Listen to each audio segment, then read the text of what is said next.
오늘은 특별히 이제 어린이 날입니다. 우리 아이들이 마음껏 웃고 또 자라기를 바라는 그러한 날이고, 사실 오늘 이 자리에 앉아 있는 우리 모두가 대부분은 이미 그 시절을 지나온 사람들입니다. 그리고 지금은 또 각자의 자리에서 삶의 무게를 감당하며 살아가는 또 우리 이 시대의 그리스도인 우리는 살아가고 있습니다. 우리는 각자 다른 나이 또 다른 환경에서 우리 살아가고 있지만 한 가지는 같습니다. 바로 삶이 우리 생각처럼 되지 않을 때가 많았고, 또 그럴 때마다 우리를 붙들어 주신 것은 바로 하나님이라는 또 하나님의 말씀이었다라는 사실입니다. 오늘 본문에서 시편 기자는 이 고난과 또 말씀에 대해서 고백을 하고 있습니다. 67절을 통해서 시인은 이렇게 말합니다. 고난당하기 전에는 내가 그릇 행하였더니 이제는 주의 말씀을 지키니이다. 그는 삶의 아픔을 겪으면서 오히려 그 고난이 또 말씀으로 이끄는 길이 되었다라고 그는 고백하고 있습니다. 여러분, 이 고백은 단지 한 사람의 이야기가 아닙니다. 많은 신앙인들의 또한 이야기이고, 아마 이 자리에 있는 우리 한 사람 한 사람의 고백일지도 모릅니다. 질병, 또 다른 또 실패, 또 실망, 또 관계의 아픔, 또 앞이 보이지 않았던 불안한 그러한 시간들 속에서 우리는 말씀을 다시 붙들게 되었고, 또 그 말씀이 우리를 세워주는 힘이 되었습니다. 어떤 이들에게는 지금이 인생의 분주함 속에서 말씀을 놓치는 시간이 될 수도 있고, 또 어떤 분에게는 고요한 이 고난의 이 터널을 지나면서 말씀을 다시 찾을 수 있는 그러한 시기가 될 수도 있습니다. 중요한 건 하나님은 그 모든 시간 속에서 우리에게 말씀하신다라는 사실입니다. 그러므로 오늘 우리는 이 어린이날을 우리가 맞이했지만, 또 이 새벽에 우리는 우리 각자에게 주시는 또 하나님의 음성을 듣기를 원합니다. 그것은 바로 말씀 위에 다시 서라라는 이 말씀입니다. 여러분, 이 음성 앞에 고난과 말씀 그리고 믿음의 성숙에 대해서 우리가 함께 생각해 보며 함께 은혜 나누는 시간이 되기를 바랍니다. 여러분, 그렇다면 하나님의 말씀은 어떠한 능력이 있을까요? 첫 번째로 하나님의 말씀은 고난을 이기는 힘이 됩니다. 시편 기자는 아까 말씀드린 것 같이 67절을 통해서 이렇게 고백합니다. 우리 67절 말씀 다시 한번 읽도록 하겠습니다. 같이 읽겠습니다. 고난 당하기 전에는 내가 그릇 행하였더니 이제는 주의 말씀을 지키니이다. 아멘. 여러분, 이 고백은 단지 한 사람의 과거의 회상이 아닙니다. 삶이 깊어질수록 또 고난의 무게가 많아질수록 우리는 이 말씀이 점점 더 실감나게 다가옵니다. 우리가 처음 신앙 생활을 할 땐 내가 하나님을 믿으면 무엇인가 이제 잘 풀리고 잘 될 것이다. 기도하면 모든 것이 이제 다 해결될 것이다라는 그런 단순한 믿음으로 출발할 수 있습니다. 그러나 우리가 시간이 지나면서 우리는 현실 속에서 답이 없어 보이는 그러한 문제들, 또 기도해도 쉽게 바뀌지 않는 그러한 상황들, 또 우리의 힘으로는 도저히 풀 수 없는 그러한 고난들을 우리가 만나게 됩니다. 그럴 때 우리는 이렇게 생각을 하게 됩니다. 내가 뭐를 잘못했지? 하나님이 혹시 나를 잊어버리신 건 아닌가? 그렇게 우리는 생각하기 쉽습니다. 그런데 시편 기자는 그 반대의 고백을 지금 하고 있습니다.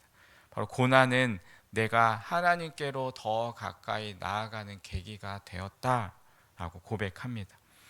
여러분, 우리의 삶 속에서도 이러한 경험을 하지 않았습니까? 어려운 시간을 우리가 지나고서야 비로소 말씀이 우리의 마음 깊이 들어오고, 또 하나님 말씀이 진짜 위로가 되고 눈물로 말씀을 붙드는 그 시간이 인생을 바꾸는 시간이 되었다는 것을 우리는 느끼게 됩니다. 우리가 고난을 이기는 힘은 환경의 변화가 아닙니다.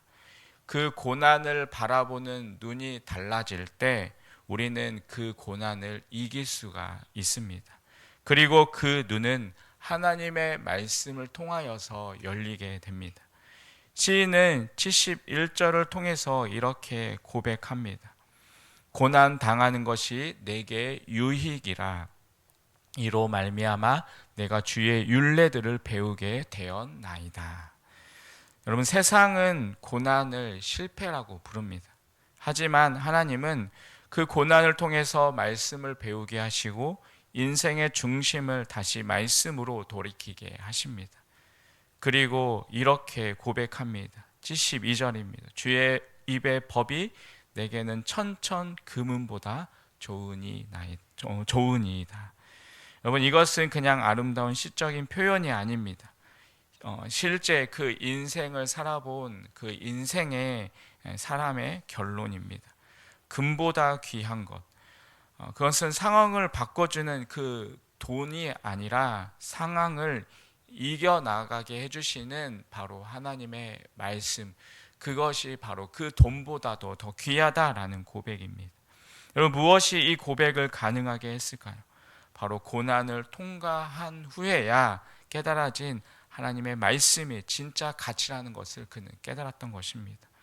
여러분, 고난은 우리를 말씀 앞으로 데려가고 말씀은 그 고난 속에서 우리를 다시 일으켜 세웁니다. 여러분, 이 새벽에 혹시 여러분의 삶에도 감당하기 어려운 문제들, 또 지속되는 고통, 또 이해되지 않는 상황이 있다면 그 고난이 또 하나님의 말씀을 더 깊이 붙드는 기회가 되게 해달라고 기도하시기 바랍니다. 말씀은 고난을 끝내는 능력일 뿐 아니라 고난을 지나게 하는 능력입니다. 그리고 그 말씀이 여러분의 삶을 해석하고 여러분의 삶을 붙들고 또한 여러분의 삶을 새롭게 하실 것입니다. 사랑하는 성도 여러분, 우리가 그 믿음으로 그 하나님의 말씀을 붙들고 살아가는 그런 우리 하루의 삶이 되시기를 간절히 주님의 이름으로 축원드리겠습니다. 두 번째로, 하나님의 말씀은 내 존재의 정체성을 세워줍니다. 73절을 통해서 시편 기자는 이렇게 고백합니다. 73절 같이 한번 읽도록 하겠습니다. 같이 읽겠습니다. 주의 손이 나를 만들고 세우셨사오니 내가 깨달아 주의 계명들을 배우게 하소서. 아멘. 이 말씀은 우리에게 아주 중요한 진리를 일깨워주고 있습니다. 하나님은 우리를 만드신 분이시고 또 단순히 창조하신 것에서 끝나지 않고 목적을 두고 세우신 분이십니다. 그리고 그 목적은 우리 말씀을 통해서 알 수 있습니다. 우리가 삶에서 가장 혼란스러울 때는 내가 누구인지 또 내가 왜 살아야 하는지를 모를 때입니다. 특히 실패를 겪었을 때, 또 관계 가운데서 상처를 받았을 때, 사람들이 나를 비난하거나 오해할 때 우리는 쉽게 우리의 가치를 잃어버리게 됩니다. 그러한 어려움 속에서 우리는 나는 쓸모없는 사람이 아닌가? 내 인생은 지금 틀린 그런 삶을 지금 살아가고 있는 것은 아닌가라고 생각할 수 있습니다. 여러분, 그럴 때일수록 우리는 더욱더 하나님의 말씀 앞으로 나아가야 합니다. 하나님의 말씀은 나를 향한 하나님의 마음을 알려주기 때문입니다. 그래서 우리는 그 말씀 속에서 우리는 다시 깨닫습니다. 나는 하나님께 지음받은 존재이다. 그리고 주의 손이 나를 만드셨고 또 나를 세우고 계신다라는 사실을 우리는 또한 깨닫게 되는 것입니다. 여러분, 하나님의 말씀이 우리 존재의 뿌리를 세워줍니다. 세상의 기준이 아닌 하나님의 기준으로 내 삶을 해석하게 하십니다. 그리고 내가 얼마나 연약하든 또 때로는 그 가운데서 실패하였든 또 고난 중에 있든 하나님은 여전히 나를 신실하게 이끌어 가십니다. 시편 기자는 이렇게 75절을 통해서 덧붙입니다.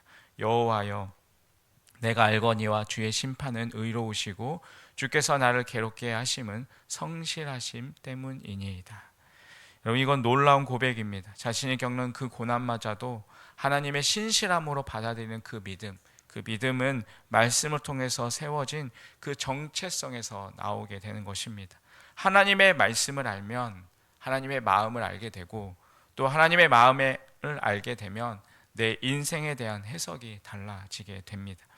그러므로 지금 어떠한 상황에 있든지 여러분 자신에게 이렇게 말씀하시기 바랍니다. 하나님의 손이 나를 만드셨고 그분의 말씀이 나의 가치를 정의한다. 그리고 그 하나님께서 여전히 나를 붙드시고 나와 함께 하신다. 여러분, 그 말씀을 붙들고 살아갈 때 우리는 세상의 어떠한 평가도 어떠한 기준도 여러분을 흔들 수 없을 것입니다. 여러분, 그 하나님의 말씀을 붙들고 우리가 어떠한 상황 속에서도 우리가 흔들리거나 넘어지지 않고 믿음으로 살아갈 수 있는 그러한 우리의 삶이 되시기를 간절히 주님의 이름으로 축원드리겠습니다. 그리고 마지막으로 하나님의 말씀은 부끄럽지 않은 삶으로 우리를 이끌어 주십니다. 시편 기자는 이제 하나님 앞에 간절히 기도합니다. 76절인데요. 우리 76절 말씀 같이 한번 읽도록 하겠습니다. 같이 읽겠습니다. 구하오니 주의 종에게 말씀하신 대로 주의 인자하심이 나의 위안이 되게 하시며. 아멘. 여러분, 우리는 인생을 살아가면서 수많은 말들을 듣습니다. 사람들이 우리에게 기대하는 말, 또 때로는 평가하는 말들, 때로는 격려와 칭찬도 있지만 비난과 비교, 또 상처가 되는 그러한 말도 있습니다. 여러분, 그러나 그러한 말들은 오래가지 않습니다. 진짜 우리를 살리는 말은 단 하나, 바로 하나님의 말씀입니다. 우리는 이 말씀을 통해서 위로받고 또 그 말씀을 따라서 살아갈 때 하나님 앞에서 또 사람들 앞에서 우리는 부끄럽지 않은 인생을 살아가게 됩니다. 시인은 이 마지막 80절을 통해서 이렇게 고백합니다. 우리 80절 말씀 같이 읽겠습니다. 내 마음으로 주의 율례들에 완전하게 하사 내가 수치를 당하지 않게 하소서. 아멘. 여러분, 여기서 완전하다라는 말은 흠이 없다라는 의미가 아니라 하나님께로 온전히 향해 있다, 마음이 나뉘지 않고 중심이 서 있다라는 뜻입니다. 우리가 신앙생활을 하면서 안타까운 순간은 말씀은 알고 있지만 그 말씀대로 살지 못해서 양심에 찔리고 마음에 부담이 쌓일 때입니다. 또 믿는다고 하면서도 삶으로는 전혀 드러나지 않을 때 우리는 부끄러운 신앙, 그냥 형식만 남은 그러한 신앙이 되어 버리기도 합니다. 그러기에 시인은 지금 이렇게 기도합니다. 내 마음이 주의 율례들에 흔들림 없이 서게 하소서.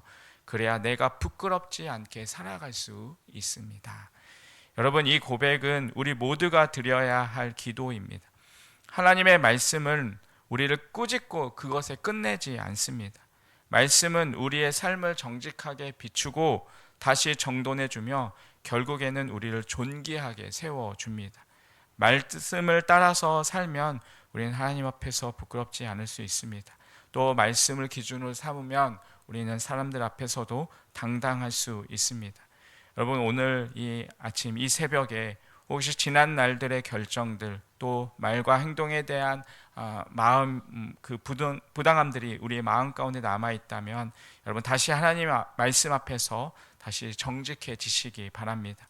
말씀은 여러분을 정죄하는 것이 아니라 다시 부끄럽지 않은 사람으로 여러분을 회복시키기 위함입니다. 오늘도 말씀 앞에 정직하게 서는 사람, 또한 그 말씀을 붙들고 다시 한 걸음씩 걸어가는 그 사람, 바로 그 사람이 하나님 나라에서 가장 복된 사람입니다. 여러분, 지금까지 우리는 고난의 속에서 말씀을 붙들었던 이 시편 기자의 고백을 우리가 함께 살펴보았습니다. 이 고백은 단지 과거의 시 한 편이 아니라 오늘 살아가는 우리 모두에게 들려주시는 또한 하나님의 살아있는 음성입니다. 우리는 이 말씀을 들으며 또 감동을 받기도 하고 도전을 받기도 합니다. 여러분, 하지만 진짜 변화는 그 말씀이 그냥 지식으로 끝나는 것이 아니라 그 말씀이 우리의 삶이 될 때, 그때 시작이 됩니다. 말씀이 내 마음에 머무는 것이 아니라 내 선택 속에서 들어오고, 또 말씀이 그냥 감탄으로 끝나는 것이 아니라 순종으로 이어질 때 그 말씀이 우리의 삶의 능력으로 역사하게 되는 것입니다. 하나님의 말씀이 오늘 나에게 무엇을 요구하는지, 그리고 그 말씀 앞에 내가 어떻게 응답해야 하는지 그것을 고민하며 우리가 하루를 시작하는 것이야말로 진정한 그리스도인의 삶의 모습입니다. 여러분, 우리가 지금 이 자리에 모인 이유는 단순히 그냥 우리가 말씀을 듣기 위함이 아닙니다. 우리는 그 말씀을 듣고 또한 그 말씀을 따라서 살아가기 위해서입니다. 그리고 그것은 어제보다 더 깊은 믿음으로, 또 내일은 오늘보다 더 정직한 걸음으로 나아가겠다라는 그런 믿음의 결단으로 우리는 이어져야 합니다. 여러분, 하나님의 말씀이 오늘도 여러분 안에서 살아 움직이고 있으십니까? 여러분, 그 말씀이 내 안에 들어와 나의 생각을 바꾸고 나의 삶의 태도를 새롭게 하고 우리의 고난을 새롭게 해석하고 내 삶을 이끄는 그 등불이 여러분에게 되고 있으십니까? 여러분, 바로 그 말씀을 다시 삶으로 우리 가운데 받아들이는 그러한 시간이 되시길 바랍니다. 하나님은 오늘도 그 말씀을 통해서 우리를 새롭게 하시고 우리가 걷는 매일의 걸음 속에서 말씀의 흔적이 남는 인생이 되게 하십니다. 오늘 하루 여러분의 마음과 발걸음이 그 하나님의 말씀을 따라 움직이시기를 간절히 바라겠습니다.